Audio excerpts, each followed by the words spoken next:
this was a difficult video for me to make for a number of reasons. Having talked about the Tiananmen Square massacre has pretty much made me step over a certain line, which I never did want to step over. But on reflection, I've realized that this is the kind of line that if you don't step over, you're basically just a coward. And you're selfish.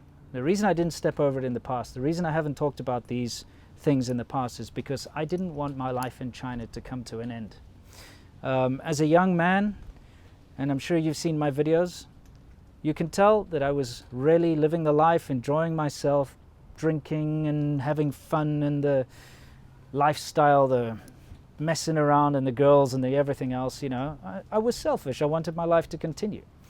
So I knew that if I talked about Tiananmen Square, if I criticized the Chinese government in any way, shape or form, especially having an online following, that I would immediately be deported, detained, or at least have my visa cancelled. And I didn't want that to happen, especially since I don't have a country to go back to, being South African.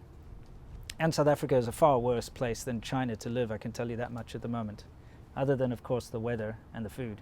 I was selfish, but I'm over that now. I've decided to live with the consequences and to speak my mind. If I can help people understand on both sides what the real deal is, and I'm talking about, I want the world not to treat Chinese people as an enemy. I want the world out there to understand that there are good Chinese people, the people that are my friends, the average man on the street in China is actually really good. It's not their fault for the crap their government pulls. The people that are Chinese but come from one of the various other Chinese countries like Taiwan, Hong Kong, Macau, people that were not under the control of the communist government. These are good people, you know. I don't want, and there's this terrible thing going on where everyone just tends to want to blame Chinese people for the problems that their government is pushing forward. And it's incorrect, because there are lots of good Chinese people out there. But I also want Chinese people to understand that you cannot get away with ignoring these bad things in history. You cannot try to make people like myself deny that they existed by attacking my family and attacking my wife and attacking me.